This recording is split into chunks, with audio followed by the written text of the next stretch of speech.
This is Chapter 11, High-Risk Prenatal Care, Pre-Existing Conditions.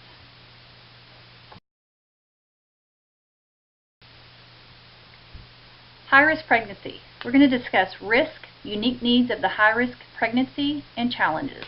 For some women, pregnancy represents significant risk because it is superimposed on a chronic illness. The unique maternal and fetal needs must be met in addition to the usual needs of pregnancy. Providing safe and effective care for women experiencing a high-risk pregnancy can be a challenge.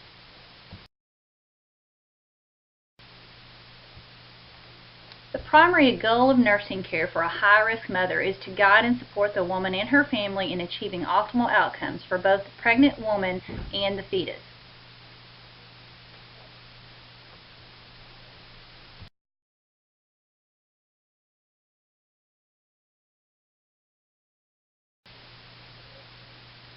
Some pre-existing conditions are metabolic disorders such as diabetes and thyroid disorders, cardiovascular disorders, and autoimmune disorders.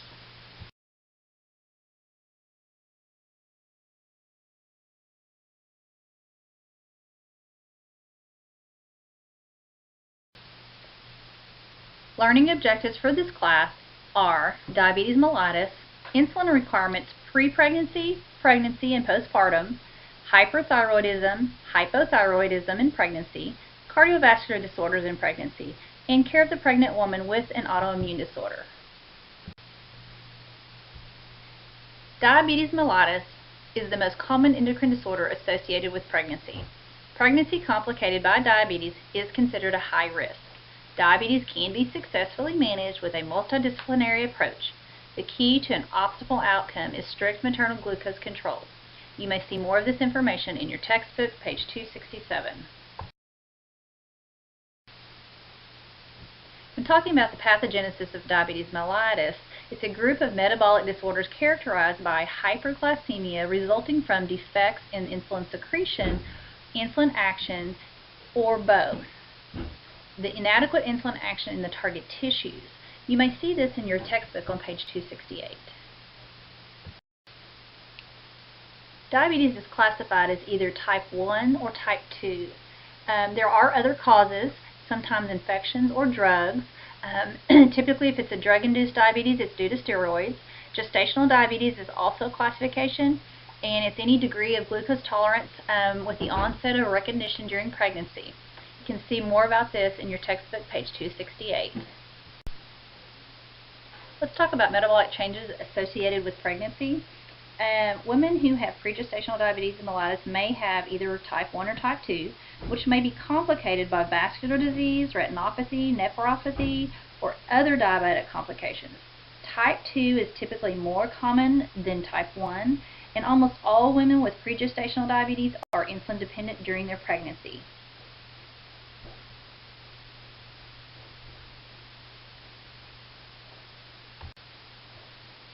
This is a chart showing insulin requirements pre and post pregnancy.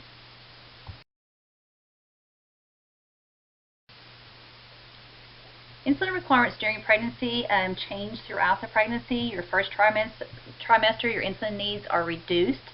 Second trimester, insulin needs increase due to placental hormones. Cortisol and insulinase act as insulin antagonists. Third trimester, insulin needs are doubled, usually level off after about 36 weeks of gestation. The day of birth, maternal needs decrease significantly back to pre-pregnancy levels. Breastfeeding, the mothers maintain lower insulin requirements, 25% less than their pre-pregnancy needs. Non-breastfeeding moms will return to pre-pregnancy levels in about 7 to 10 days. And then when you're weaning, this causes insulin needs to return to their pre-pregnancy levels. You may see this information on page 269 of your textbook. With pregestational diabetes mellitus, preconception counseling for the mother and her partner is very important. It is associated with less perinatal mortality and fewer anomalies. The woman and her partner are counseled on strict diet control and glycemic control, and they are also counseled on the possible vascular complications that could arise. This information is in your textbook on page 270. Some of the possible maternal risk and complications are macrosomia, hydramniosis, which is excess amniotic fluid, ketoacidosis, which are excess ketones in the blood, which can result in hyperglycemia, metabolic acidosis, hypoglycemia, a low blood sugar, preeclampsia, preterm birth, a cesarean birth, maternal mortality rate is increased hypertensive disorders, infection, higher risk for infection rate, which can cause insulin resistance, higher rate of UTIs. Again, this is on page 270 in your textbook.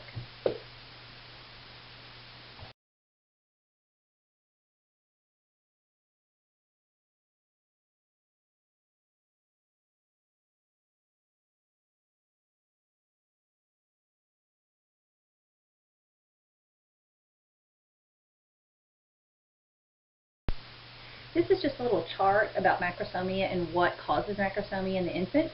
And the mother who has a high blood glucose level brings extra glucose to the baby, causing the baby to become extra or gain extra weight.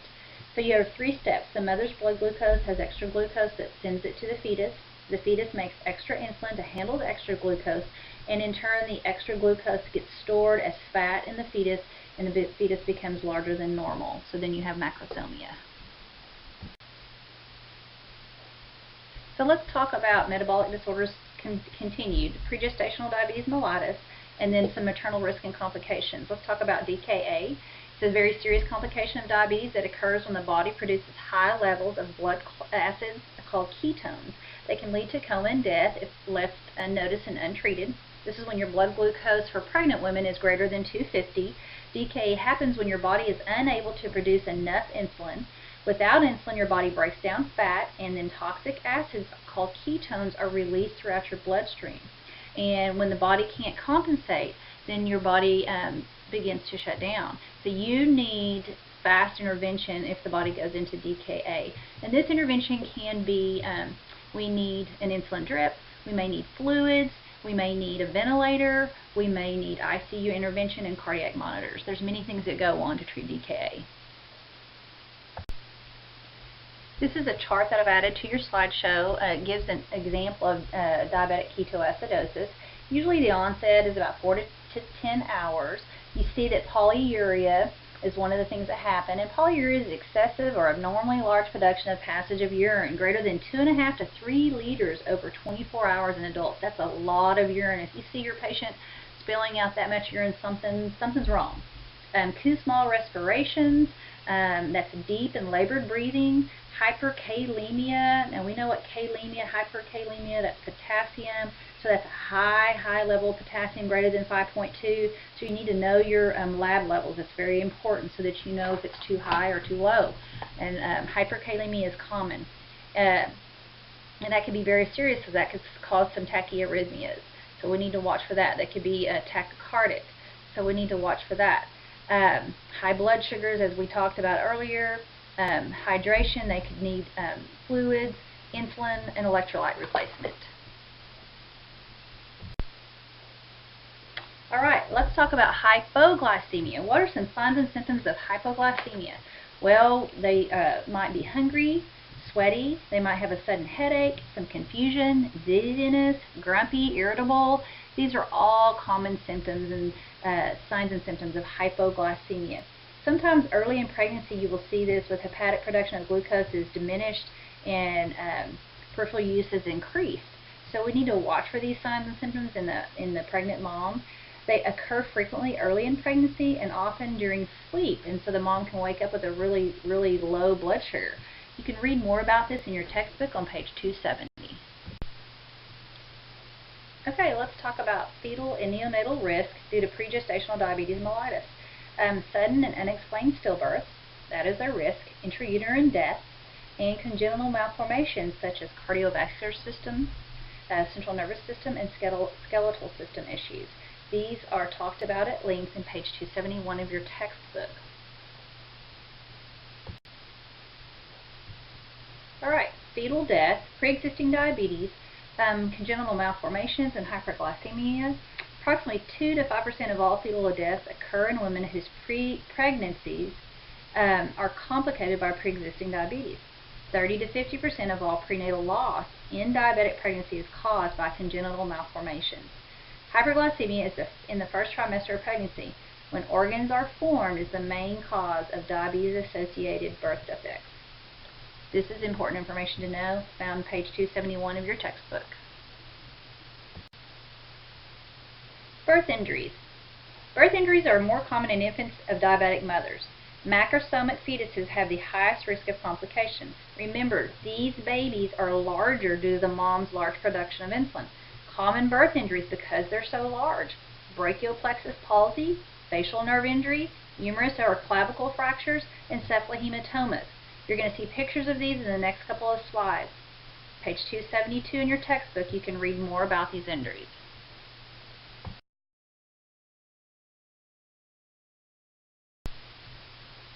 The picture to the right is a large baby. That's a macrosomic baby. The picture to the upper left is a brachial plexus injury, and the picture to the lower left is a facial nerve injury.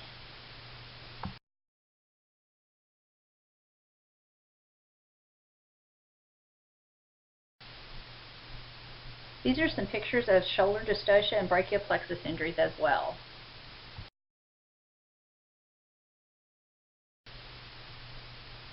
This is a picture of a cephalhematoma, which is a hemorrhage or a collection of blood found between the skull and the periosteum of a newborn baby as a result of birth trauma.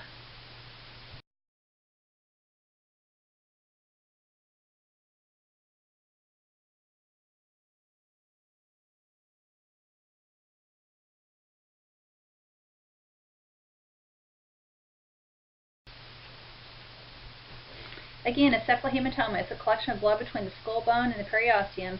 It does not cross the suture line. It typically resolves itself. Okay, let's discuss antepartum, care of the mother before the birth of the child. Pregnant women with diabetes, we want to care for them through evaluation, physical exam. Management of the mother, we again, like I said, a physical exam, evaluation, assess the effects of the diabetes on her, check for retinopathy, nephropathy, peripheral and autonomic nephropathy, vascular issues, cardiac involvement. We want to check all these things. Any woman with pre-existing diabetes and who's pregnant needs to be carefully monitored. Read more about this in your textbook on page 272. Here are some tests, prenatal labs that we may assess for a mother who is pregnant with pregestational diabetes. 24-hour urine collection to assess for protein, stress, and infections. Total protein for preeclampsia. Creatinine clearance to see how well our kidneys are filtering. Urinalysis and culture to assess for a UTI. Thyroid function panel to assess for thyroid dysfunction, which is common with diabetes. And a hemoglobin A1C. This information is in your textbook on page 272 and 273.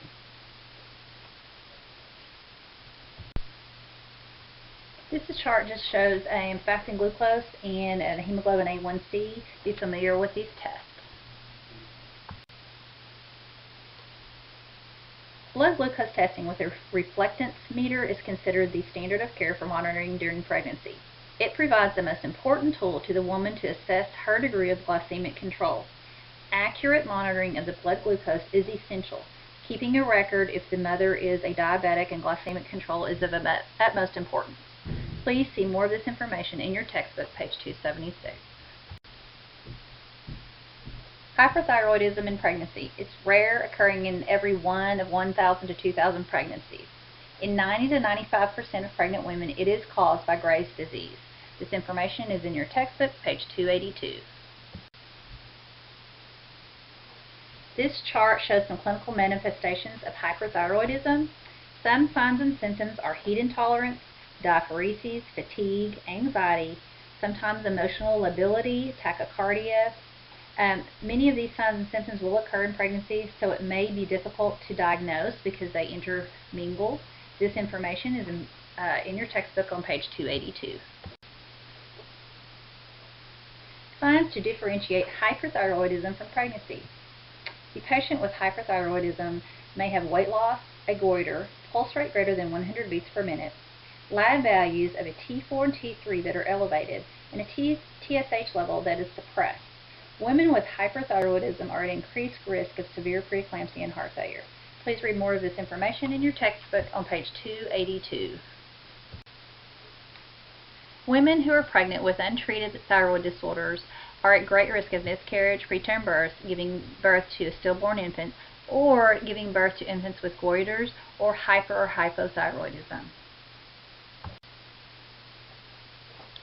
Hyperthyroidism, the primary treatment is drug therapy. There are two drugs that are typically used. PTU is the first drug, typically only used in the first trimester.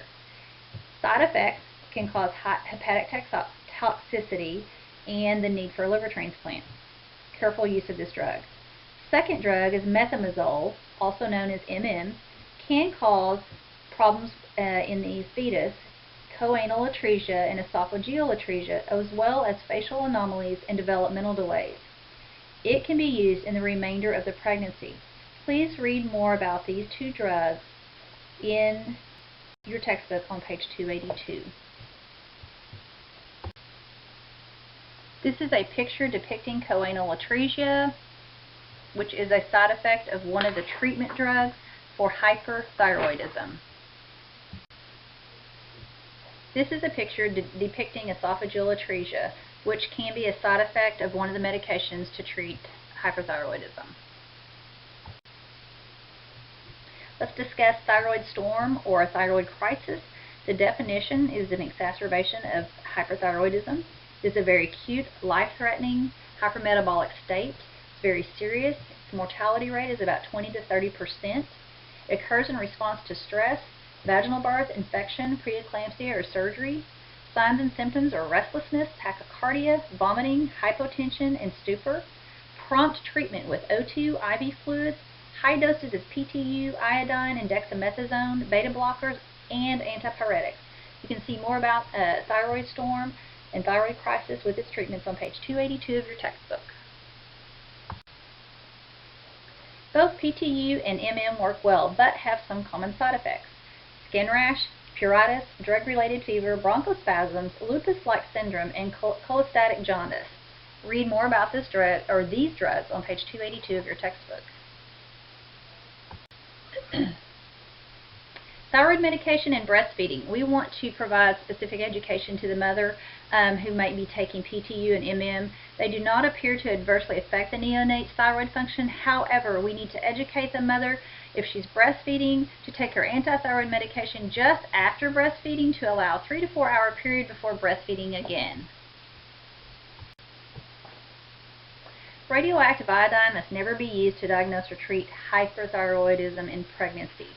Why? Doses needed to treat maternal thyroid disease may destroy the fetal thyroid. Very, very dangerous. Remember this. Hypothyroidism occurs in 2 to 3 pregnancies per 1,000. Severe hypothyroidism is associated with infertility and an increased risk of miscarriage. Iodine deficiency, it's rare in the United States. It is a common cause of maternal, fetal, and neonatal hypothyroidism in the rest of the world. Hashimoto's is the most common cause of adult hypothyroid disease. Characteristic symptoms are weight gain, lethargy, decrease in exercise capacity, and cold intolerance. This chart gives some signs and symptoms of hypothyroidism. Hair loss, apathy, lethargy, dry skin, intolerance to cold, receding hairline, dull blank expression, thickening of the tongue, slow speech, anorexia, brittle nails and hair, to name a few. Pregnant women with untreated hypothyroidism are at increased risk of miscarriage, preeclampsia, gestational hypertension, placental abruptio, preterm birth, and stillbirth. Infants born to mothers with hypothyroidism may be a low birth weight. Let's talk about treatment for hypothyroidism. It's based on maternal TSH levels. Thyroid hormones are given. Dosing is based on the lower end of normal range of TSH for pregnant women. The dose may need to be increased as estrogen levels increase during pregnancy. Usually it's levothyroxine T4 Synthroid is most often used during pregnancy. So let's discuss nurse-patient education. Education on medication, specifically levothyroxine. What specific education does the woman need regarding her medication? We want to educate the woman to take her levothyroxine at a different time during the day than her iron supplement as the iron supplement decreases the absorption of this medication. This is specific information you need to provide to the woman taking levothyroxine during pregnancy. The fetus depends on the maternal thyroid hormone until 18 weeks of gestation. If a woman has hypothyroidism and is non-compliant, what effect do you think this may have on the baby?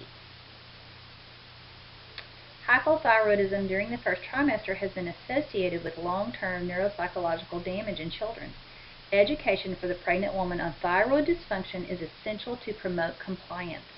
Points to discuss with the client would be plan of treatment, medication regimen, compliance, diet, exercise, stress management, heat and cold tolerance. Please see your textbook, page 283, for this information.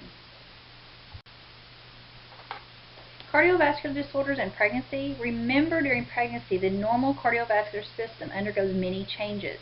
The woman will have increased blood volume, increased heart rate, increased cardiac palpitations, and an enlarged heart. She has an increased blood volume of 40 to 50%.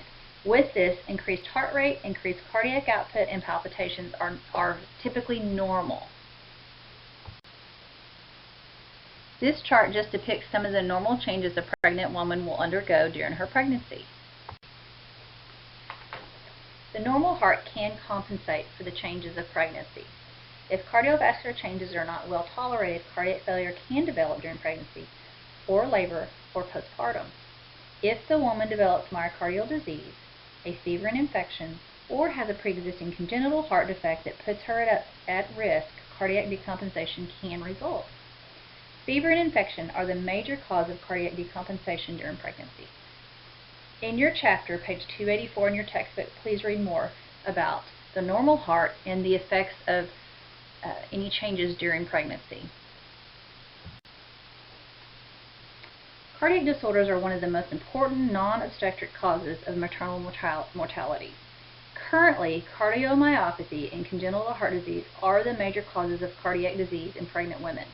Due to better management of congenital heart disease in childhood, pregnancy outcomes have more positive outcomes than they have before. Page 284 in your textbook explains more about cardiomyopathy, congenital heart disease in pregnancy.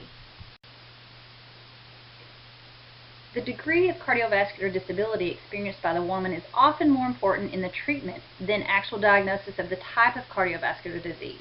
The New York Heart Association has a functional classification system of heart disease.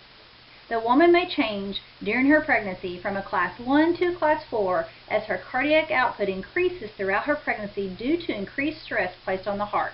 Please see your textbook, page 284, for this information. Let's talk about some congenital cardiac disorders. Atrial septal defect. This is an abnormal opening between the atria. It causes a left to right shunt. If not found and treated as an infant, the defect usually will cause no problems during pregnancy. Some women can develop congestive heart failure or arrhythmias resulting from increased plasma volume. Let's talk about ventral septal defect. It's an abnormal opening between the right and left ventricles. It also causes a right to left shunt. This anomaly may occur alone or may occur with other defects such as tetralogy of Fallot. It's not common in pregnancy. If a woman does have a VSD that is found to be complicated in pregnancy, she could have CHF and pulmonary hypertension as well. Coarctation of the aorta. This is a narrowing of the aorta near the ductus. Typically corrected early in childhood, but can be present in adults. Patients with this have hypertension in the upper extremities and hypotension in the lower extremities. Complications are CHF, CVA, aortic dissection, and rupture of associated aneurysms. If you will use the link provided on this slide, you can watch a video of coarctation of the heart. Coarctation of the aorta. Treatment is rest, antihypertensives, beta blockers, and usually cesarean birth. Please read more about this in your textbook, page 285. Tetralogy of Fallot is the most common cytonic heart disease observed during pregnancy. Components of TOF or VSD, pulmonary stenosis, overriding aorta, right ventricular hypertrophy, and a right to left shunt. You can read more about this on page 285, and we will discuss tetralogy of Fallot in class. This is a picture depicting tetralogy of Fallot and the different areas that are going on as far as the pulmonary stenosis, the thickened right ventricle wall, the ventricular septal defect, and an aorta that overrides the septal defect. So we'll talk more about this in class. This is a picture of my daughter just minutes coming out of surgery off of a bypass, having a valvuloplasty due to a narrowed pulmonary valve due to tetralogy of Fallot. Now let's talk about some acquired cardiac diseases. Mitral valve prolapse, fairly common, usually benign. The mitral valve leaflets prolapse into the left atrium during ventricular systole, allowing backflow of blood. Hallmark signs with assessment are a mid-diastolic click and a late systolic murmur. There's more information for this in your textbook on page 285. We want to be really hone in on our skills, our assessment skills, and our listening skills when you have a patient that could possibly have a mitral valve issue. So go to these websites, click on it, you can listen to the mitral valve click and the late systolic murmur.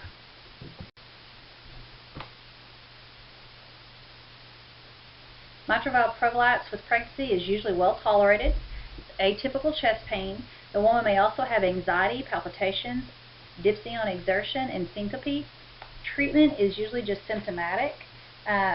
If the woman is symptomatic, we will use beta blockers to relieve the chest pains and the palpitations. Mitral stenosis. It's a narrowing of the opening of the mitral valve caused by thickening of the valve leaflets, obstructing of blood flow from the atrium to the ventricles. Rheumatic heart disease is the most common cause, typically caused by strep throat. If it's undiagnosed, it can cause irreversible damage. Mitral valve is usually the most affected valve. Manifestations of mitral stenosis with exertion and finally at rest during pregnancy. They may have dyspnea, pulmonary edema, right-sided heart failure. They could have atrial fibrillation, infective endocarditis, pulmonary embolism, or massive hemoptysis. Please read this in your textbook, page 285.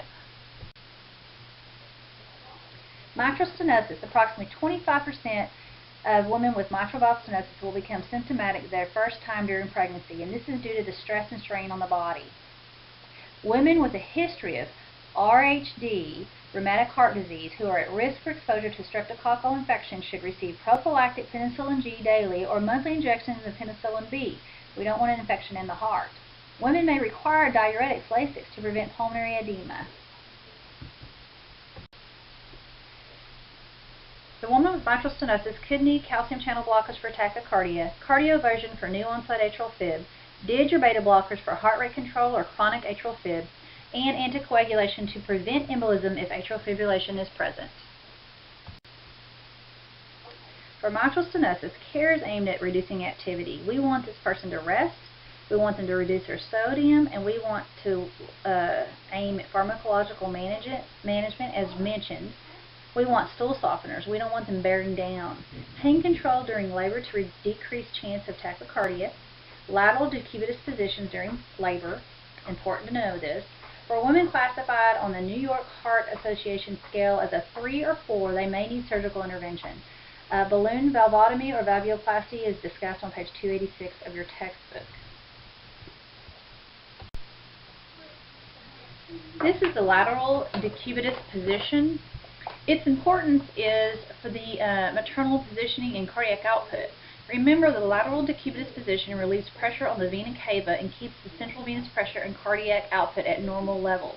Remember, during pregnancy, we always want to help perfusion to the placenta and the fetus. We want oxygen to the fetus. This is just a picture that depicts a balloon valvuloplasty. Remember, a valvuloplasty is what's going to help to open that the narrowing of the aortic stenosis. We want to teach our pregnant mom to watch for signs, any signs of cardiac decompensation, such as CHF, generalized edema that's new, neck distension of those neck veins, dyspnea, shortness of breath, a frequent moist cough, or heart palpitations. If she has any of these, she needs to contact her healthcare provider. We want to teach our moms the importance of daily weights, reporting any sudden weight gain, keep all prenatal appointments, limit activity depending on classification of her heart doctor, the heart classification. Class 1 and 2 need 10 hours of sleep daily with 30 minutes of rest after each meal. Class 3s and 4s need bed rest most of the day and night. It's really important for women to weigh themselves every day on the same scale. Different scales may weigh differently and it's an accurate weight. Let's talk about mom pre and post labor with cardiac disorders. We want to manage their pain. Why do we want to do this? We want to decrease the chance of tachyarrhythmias or tachycardia. Routine assessment for cardiac decompensation. ABGs may be necessary. Vital signs continuously on a monitor with pulmonary artery catheter in place. So this mom's going to be in a high-risk area where she's in an ICU. ECG is continuous monitoring. If the heart rate's greater than 100 with respiratory rates greater than 24 was associated with dyspnea, this may indicate impending ventricular failure. Care is tailored to the woman's functional capacity. Read more about this on page 289. Care of the mom pre and post labor with cardiac disorder continued. Elevate the head of bed, side-lying position. Remember, we want to facilitate that cardiac output and that central venous pressure. The woman post-birth may need assistance to care for her infant. Spontaneous or induced labor is preferred with sideline position. Avoid supine hypotension. The woman post-birth should be assessed for weeks for cardiac decompensation because of hormonal shifts. There we go. Autoimmune disease in pregnancy, also known as collagen vascular disease. It's a disruptive function of the immune system of the body. The immune system cannot distinguish self from non-self. The immune system attacks itself. The autoimmune disease can occur during pregnancy because large numbers of women with autoimmune disease are of childbearing age. Common autoimmune disease disorders during pregnancy are systemic lupus erythematosus, SLE, and myasthenia gravis. Systemic lupus erythematosus is a chronic multi-system inflammatory disease. It affects the skin, joints, kidneys, lungs, serous membranes, nervous system, liver, and heart. The exact cause is unknown. Probable cause are immunologic, environmental, hormonal, and genetic. Most common serious autoimmune disease affecting women during childbearing age. Signs and symptoms of lupus: malaise, fatigue, weight change, and fever. Typically, diagnosis is confirmed by lab tests. Occurs more often in African American and Hispanic women, 7 to 15 times more common in women than men, has nearly tripled, characterized by a series of flare-up and exacerbations. You may find this information page 296 of your textbook. With SLE, women are advised to have been in remission for at least 6 months before attempting a pregnancy. There is a risk of miscarriage, nephritis, preeclampsia, possible need to give birth at a preterm gestation, an increased risk of cesarean birth, and fetal stillbirth and intrauterine growth restriction are possibilities or risk with this type of pregnancy with SLE. Medical management typically kept to a minimum. NSAIDs are usually drugs of choice, not used during pregnancy. ASA should not be used after 24 weeks of pregnancy due to risk of premature closure of the fetal ductus arteriosus. Steroids are used minimally for flare-ups.